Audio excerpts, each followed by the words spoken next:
When, if ever, is it appropriate to get more direct, more assertive, or even more confrontational in conversations about preborn children? This is a comment posted on our YouTube channel, and that's what I'm going to tackle today. Stay tuned.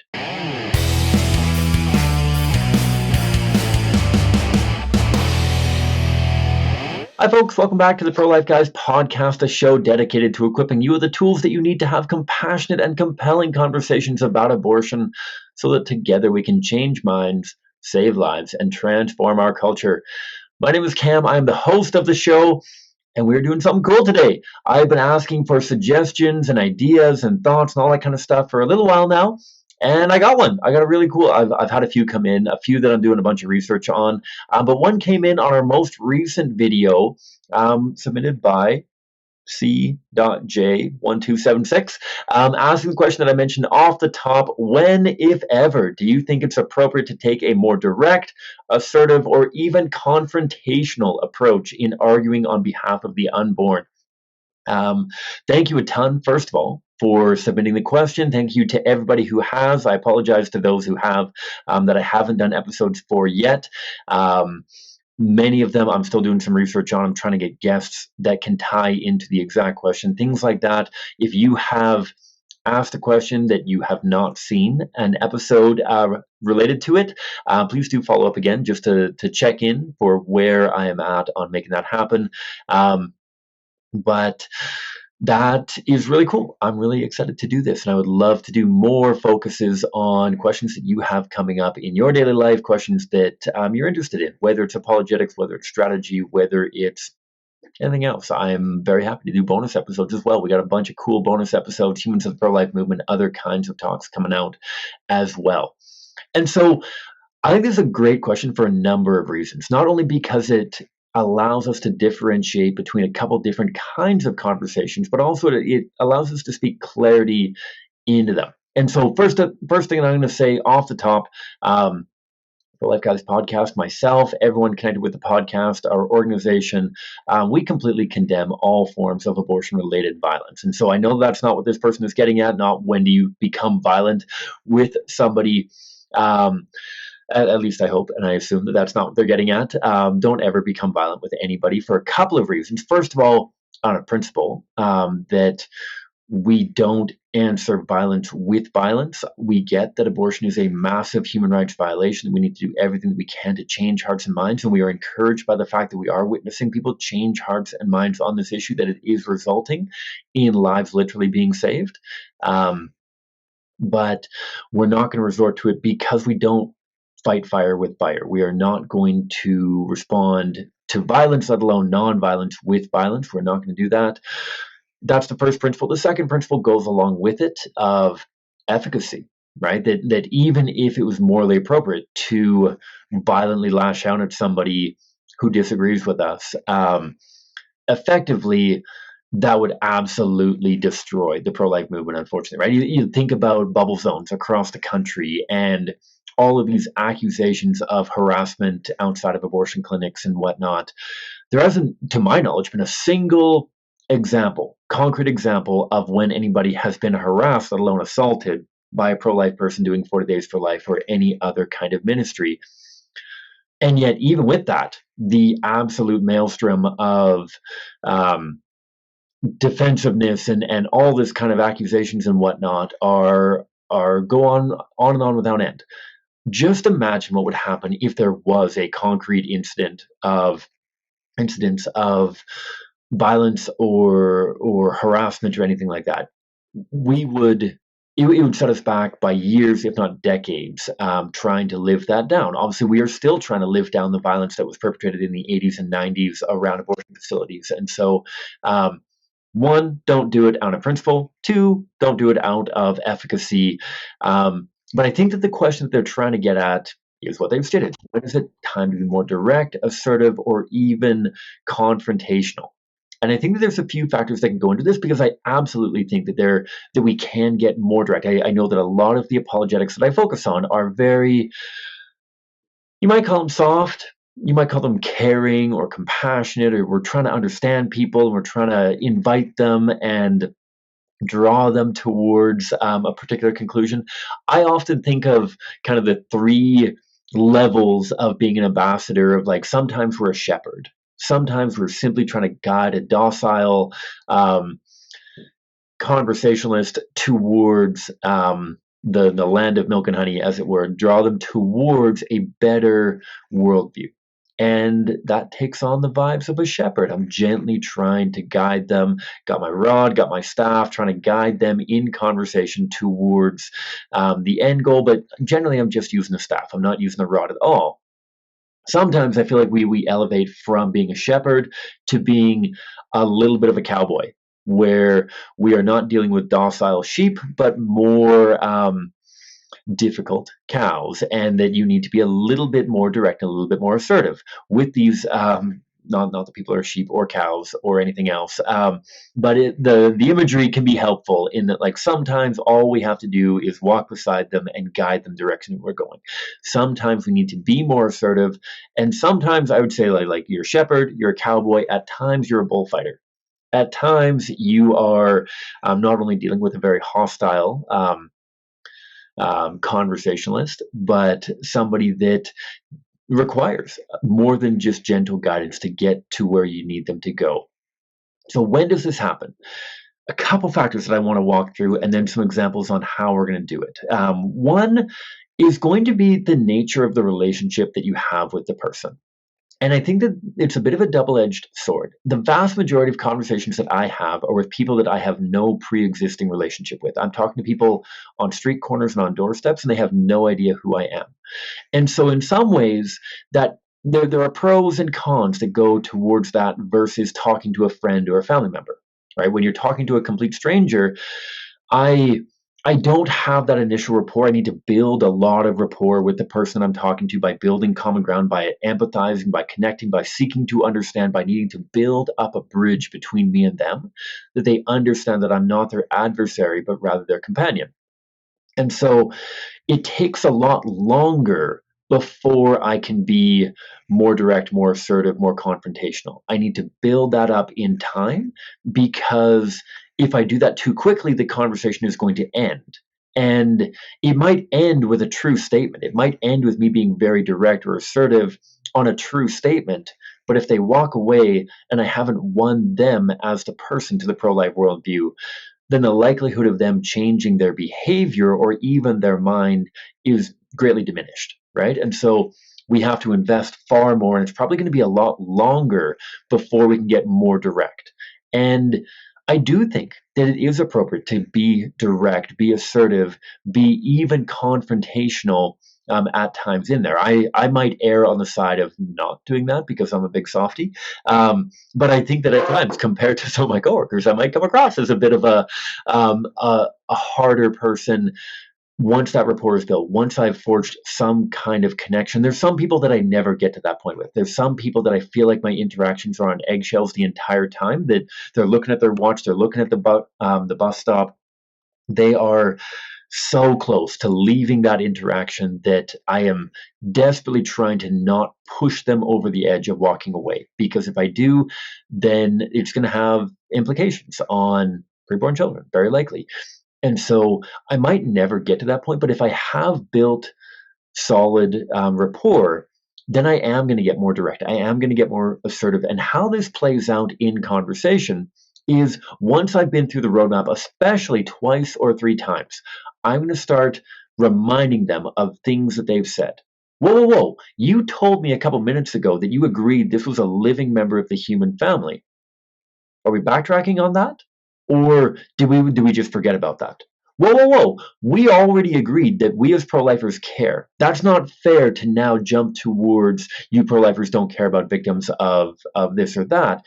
We spent like 15 minutes talking about how much we care, and you understood, or you seem to understand and agree with that. What's going wrong? Help me understand what has changed. Because this was really, really moving in the right direction for a long time. Now it's not. And is it something I've said, or is it something that you've realized, or what has happened here that has thrown us off track? Um, I don't think that we're being secretive or deceptive in any way with our roadmap. I think that it's very clear the direction that we're going. We're trying to show them that yes, problems exist. We don't kill humans to solve problems. All humans have value. Therefore, abortion is a human rights violation. I don't think there's any secrets or deception in that. And so to say, we've been tracking along this road for however long, and I feel like we've been on the same page for a lot of it. Where are we going awry? Like what's going on here? I spoke on our online crash course, and I'll have an episode coming out soon on speaking to post-abortive mothers and fathers. I'm going to do this after I've checked in and open the door for if they've been impacted by abortion themselves, because I'm definitely need to have that at the back of my mind, that the reason why somebody might not be tracking may be because they're not willing to condemn the actions of themselves or somebody close to them, because of how so many people in today's day and age equate people with their actions and decisions. And so they might not be willing to do that. Because of that, we're going to walk through the roadmap. We're going to do some hard apologetics potentially and some empathy. But I do think that after you've built that, after you've checked off all of your boxes to make sure that you've got that rapport, that relationship with that individual, you can absolutely push more directly, more assertively, like no. We have to answer this question of what is the difference between killing a born child and killing a preborn child. You have to be able to understand where I'm coming from, that this, if this is the same, then we cannot be approving abortions. But if it's different, you have to explain to me why it's different. I definitely think there's room for that, but you have to build that off of tremendous rapport. And that's why, if that's dealing with a stranger, somebody that you don't have a pre-existing relationship with, that changes when you do have a pre-existing relationship. If you are talking to a friend, a family member, a coworker, you might be able to push harder, and you might be able to push harder sooner based on your relationship with them. If you have a fragile relationship with them regarding controversial issues, you might be best friends with them. Maybe they're on your baseball team. Maybe they are a coworker. Maybe you get along really well with them when it comes to inventory or sports or something like that, but you've never really tested the water when it comes to social issues. You're going to have to build that rapport on the subject of social issues, whether it's abortion or something else. You're going to have to gauge where that relationship stands with regards to controversial things before you know how thick the ice is, how hard you can push on them and that relationship. If I'm talking to my brother, I got a great relationship with my brother. My brother's pro-life, but if in theory I had this kind of relationship with my brother, but he was not pro-life, we've already got 33 years of rapport between him and I, based on my age, because he's 2 years older than me. We've already got a ton of rapport. And I don't need to invest tremendously into like, okay, Jeremy, do you understand that I empathize with these situations? Like I'm not going to cut out common ground entirely, but I might not need to invest quite so heavily into that rapport, into that common ground and rapport, because that's already been built through our pre-existing relationship. And so I might be able to push him and be more assertive and more direct quicker based on that pre-existing relationship. That is something that you're going to have to discern, though, like I said, based on the relationship, not as a whole, but as it relates to social issues, right? I'd like to think that I have a great relationship with everybody on my baseball team. I get on really well. We have a lot of fun. We play a lot of ball. We have a great time. There's only a few guys on my baseball team that I know that I have strong rapport as it pertains to social issues. I know that my man Terry, I can push Terry hard on social issues because we've tested those waters and we've got a firm foundation. And I am not going to fracture or end a relationship if I push him hard on a social issue, because we've got that. But I don't know that for everybody on my ball team.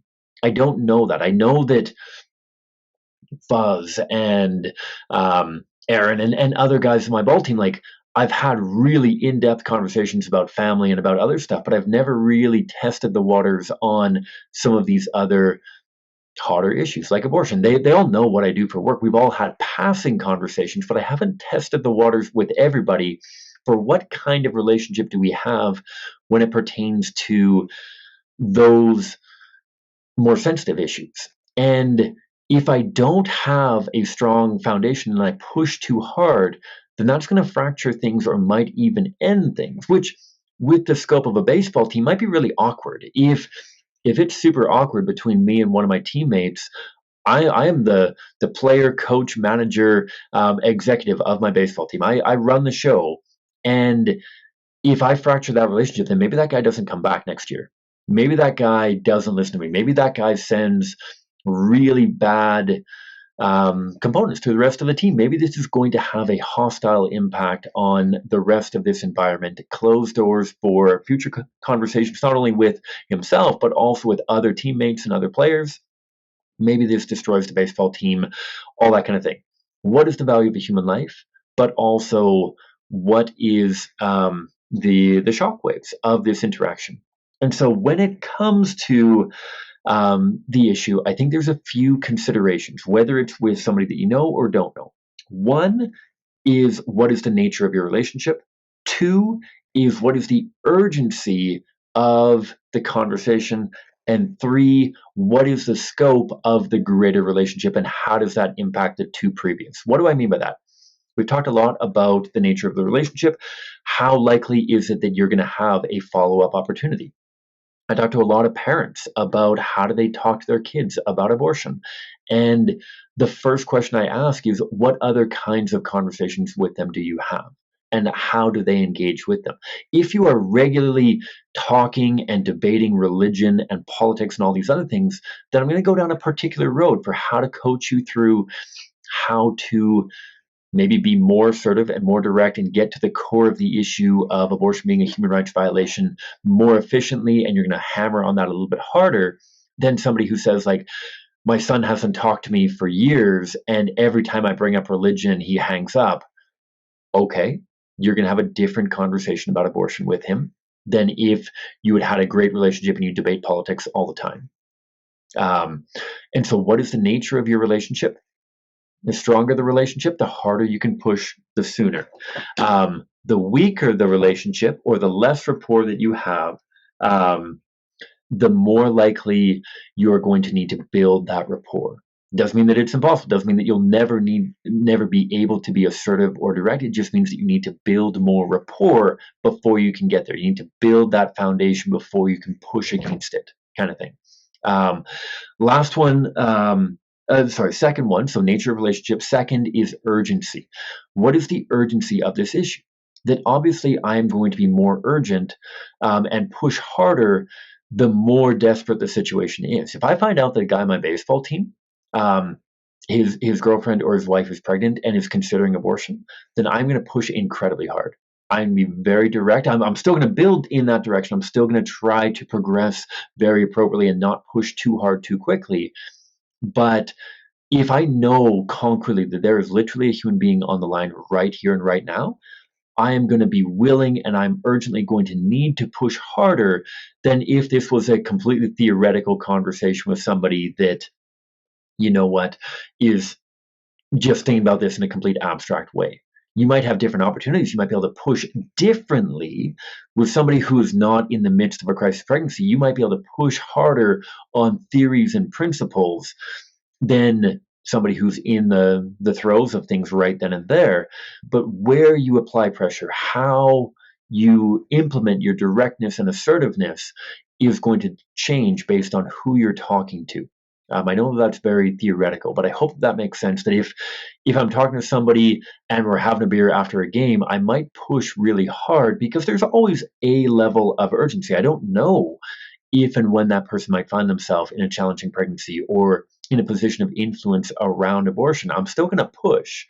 And I might push hard in principles and practices based on, you know what do I have to lose here? I've got a strong foundation. I'm going to push them really hard because I know that they're not going through this right now and they're able to look at this from an outsider's perspective and from the bird's eye point of view and all that kind of stuff. They can be more critical and I can push them to be more critical, critically thinking of a situation, not being in the situation. But you know what? If that conversation shifts, if I need to pick up on the social norms of conversation, if the person I'm talking to wants to stop talking about abortion and I don't have a pressing and present urgency to finish that conversation, then I'm probably going to abide by that social contract and just kind of move on. In the words of Trent Horn, author of Persuasively Pro-Life, don't be weird. Know the pockets of time that you have, get as far as you can within that pocket of time, and then allow the conversation to flow naturally without pushing too far beyond what is arguably socially appropriate. Because if you go too far beyond, then that's going to compromise. You're stealing from tomorrow if you push too hard today in some ways. And so push a little bit harder than you might think that you should. Go a little bit beyond that, but not too far beyond that. If there's a degree of urgency, if one of my players on my baseball team says, like, my girlfriend is pregnant and I don't know what to do, then you might have to really step on the gas and say, like, hey, like, I really don't think that we can move on quite yet. I don't think that we can talk about something different. We really need to finish this, because, like, you have to be able to appreciate the fact that literally the life of your child or the life of that child is at risk. Last element that I got to do, because we got some maintenance guys here that have a question as well, but we are getting towards the end of this. The audience matters as well. I might push somebody a little bit further, Ben Shapiro-esque, if I know that there's an audience that is also consuming that. If I've built rapport and I'm going to push somebody for the sake of not only the person I'm talking to, but also the audience that I'm talking to, I might be more direct, more assertive, even a little bit more confrontational there, to get somebody backpedaling, to get somebody sputtering for the sake of the greater audience behind them. So I hope that makes sense. I hope that answers your question. Please do follow up if you have further questions beyond that. Please like and subscribe to our show. We really appreciate it. It helps build the show, helps get the word out there. And so really, really appreciate all of that. And yeah, I pray the Lord will bless you abundantly wherever you're at, however many hours are left in your day.